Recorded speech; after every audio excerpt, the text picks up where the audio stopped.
Donc aujourd'hui, on va changer un luminaire. Alors, on est dans un petit garde-robe. On a un culot classique. Puis on va remplacer ça par un luminaire à 3 branches comme ça. Ça ici. Clic. On va regarder si la lumière est éteinte. Ouais, c'est éteint. Excellent. Ok, on va commencer à démonter ça.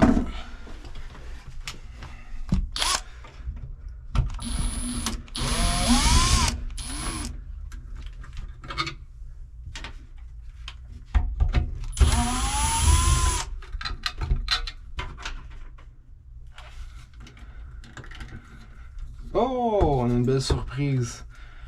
Ok. Fait que là, il y a beaucoup de fils dans la boîte.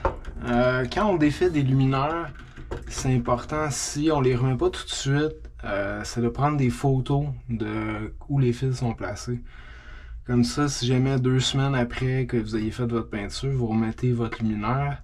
Puis là, au moins, vous avez une trace de qu'est-ce qui était où. Là. Puis dans ce cas-ci, ici, on voit il y a le fil blanc et rouge. Normalement, vous allez me dire, ben lui, il est supposé être noir. Non, le rouge, en fait, ça veut dire qu'il va à l'interrupteur. Rouge, c'est un fil qui est contrôlé par l'interrupteur. Quand on a un fil 3 brins, on utilise de rouge pour ça. Quand il y a seulement 2 brins, c'est-à-dire un blanc et un noir, on branche le blanc ici et le noir là. Mais là, comme on peut voir, il y a beaucoup de choses.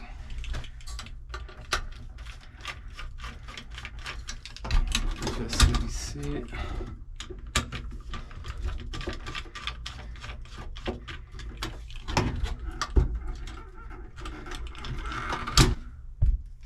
Ah, c'est ça. Fait qu'il y a toujours un petit crochet quand les fils sont montés sur une porcelaine.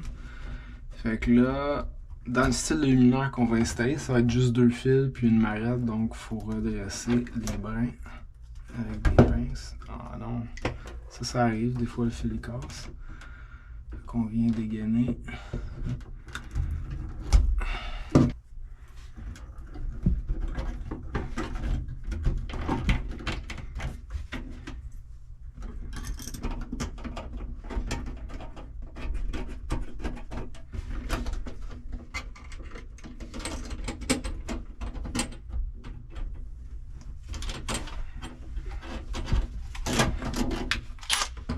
C'est important, on met les fils sur le côté là, pour être sûr que ça sorte à la bonne place. Parce que si on en met un là, après ça, si on le tourne, ça va venir coincer. Fait que c'est important de sortir les fils où il y a le plus de place.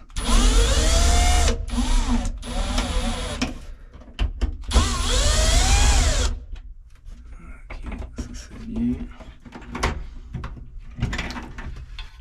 Ok, fait que c'est ça, là on voit, on a le gros luminaire, c'est quand même, c'est pas si lourd que ça, mais c'est fatigant de le tenir et faire les joints en même temps.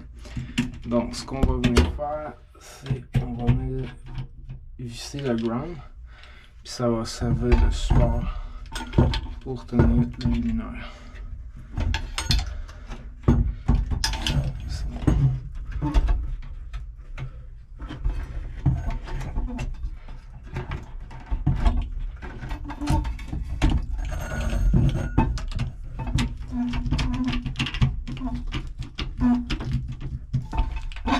C'est solide. Après ça, on vient prendre nos fils ici. Ça. Donc on tourne toujours les fils dans le sens horaire. Et la même chose pour les bouchons quand on tourne, sens horaire. Puis ce qui est important, c'est qu'il ne faut pas que ça soit comme ça. Sinon quand on va faire le joint, ça va juste venir coincer le bout du cuivre. C'est vraiment important que tout soit égal. Comme ça, quand ça va coincer dans le fond, ça va vraiment venir écraser le bout. Avec les 2 fils. De toute façon, on le sent quand on tourne, ça mord. Après ça, on vient juste tirer dessus pour s'assurer que c'est bien fait. Si c'est mal fait, on tire et ça se défait tout de suite. C'est important de toujours tester les joints parce que c'est ça qui cause des surchauffements et des fois les marettes ils fondent. ça peut faire peut-être pas un incendie, mais ça va brûler dans la boîte, là. Puis ça va faire qu'à un moment donné, le luminaire va arrêter de fonctionner. Donc, comme je disais tantôt, là c'est un fil rouge, ça veut dire qu'il va à l'interrupteur. Mais des fois, à l'interrupteur, il y a juste un fil, un blanc et un noir qui vient ici. Fait que ça serait le noir avec le noir et le blanc avec le blanc. Ça, on a souvent des appels de service pour ça. Les gens, ils défont leur luminaire, puis là, quand ils le remontent, ils prennent les fils noirs, puis ils le mettent sur le noir, puis là, souvent, ce qui arrive, c'est que le luminaire il est toujours allumé. Là, ils nous appellent, ils disent, ben là, j'ai rebranché ça, puis là, la switch, elle marche plus, c'est tout le temps allumé. C'est à cause de ça. C'est parce qu'ils ont pas remis les fils à la bonne place.